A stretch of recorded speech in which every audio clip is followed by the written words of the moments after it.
a custom-built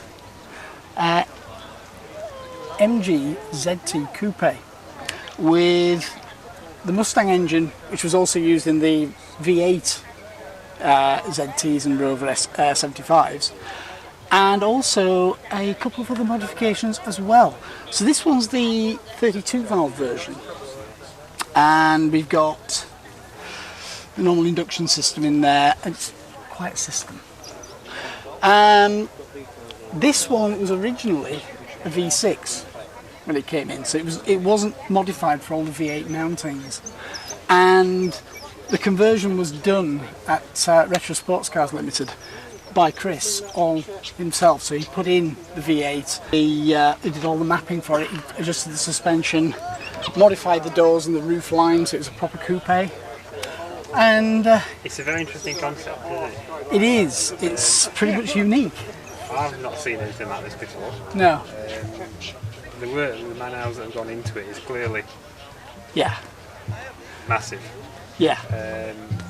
It's unbelievable to look at. And the paint job's custom as well. If you look round the side, we can sort of see where the doors have been done. I mean, and also the wheel arches, so everything's specific to this car. Even the interior's been customised. But even following the roof line round, you've got the standard 75 roof, but the pillow line's completely different coming to the back.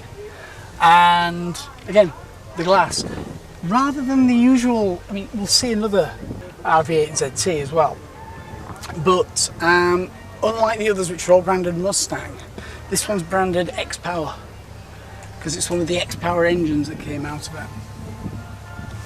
But it's a stunning car, absolutely stunning. I mean, what do you think of it?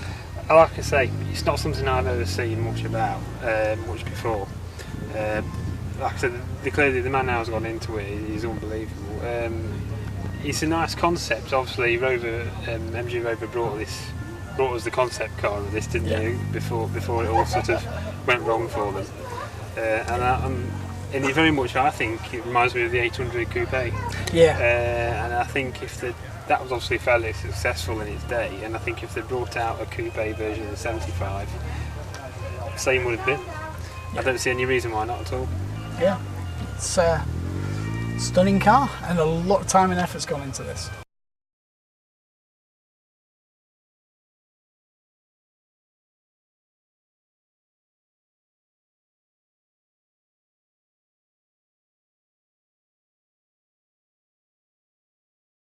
Now then, Craig, we've had a little bit of a wander and we've come across this. In my eyes, personally, I can tell straight away it's an SUV, but one thing's throwing me, badge. So I'd like you to just sort of fill me in on this one because I'm a bit unsure. Yeah, this is the MG GS. I suppose you could say in a way that it's the new face of MG. Obviously, a lot of car manufacturers these days are branching out into SUVs because that's what people are buying. Yeah. And MG is no different. You know, if they want to slice of the action, they've got to get in on the act as well. Yeah, I can see that. Yeah, they obviously wanted a piece of the market, didn't they? It's, I believe, a 1.5 litre petrol. There's no diesel engine at the moment, which is something I think that possibly they need to look at. Yes, I'd probably say so. Because obviously it could be a diesel it's popular. Yeah. It's a practical car. It's a nice car, and it's certainly the way that people are going, I think, with them these days. I must say it's got the same sort of striking front as the first MGs we saw, the 673. Yeah. It's got that sort of look going on. It's very Mazda-ish, I think, actually. Do you know, yes, I did wonder sort of thing of that, it's a Mazda sort of. Yeah, and I think it's a nice look to it. No, it's no bad thing. But it's just sort of an interesting concept, you know, but I think, like I say, it's the way people are going these days with them. I really think that's off to MG for actually having a go at this as well, in such a massive market we have now. Yeah, obviously you've got the MG3, the Super Mini, the full city car Super Mini as well.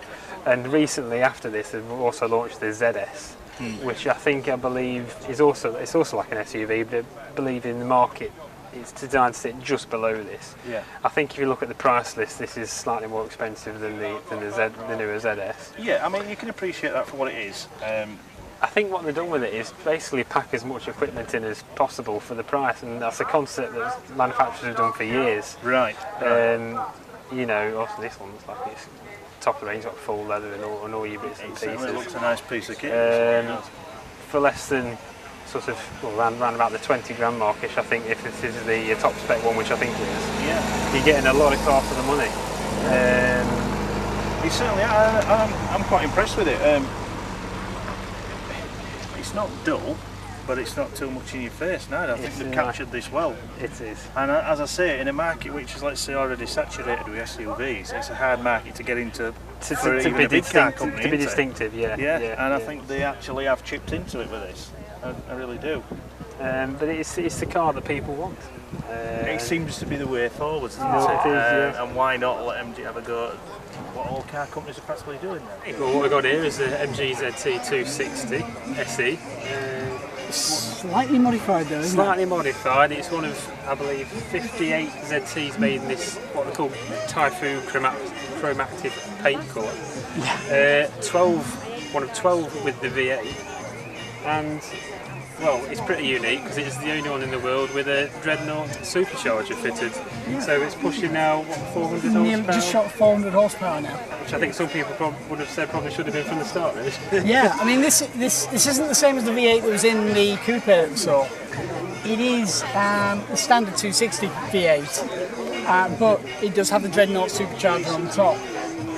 And that does bring the power output right up to around about 400 brake horsepower. Got the Mustang horse on there, and it's absolutely stunning. I do know the owner, and she's put a lot of time and effort into this and done a lot of corrections and modifications since she bought the car. The work gone into it is pretty obvious to see, isn't it? I think it's unbelievable. There's a lot of work gone into it in the first place. I mean, Chris, who did the Coupe, also worked on this, but there's been a lot more work gone into it since. It's just continually been looked after, developed, just to get it to that point. It is a one-off.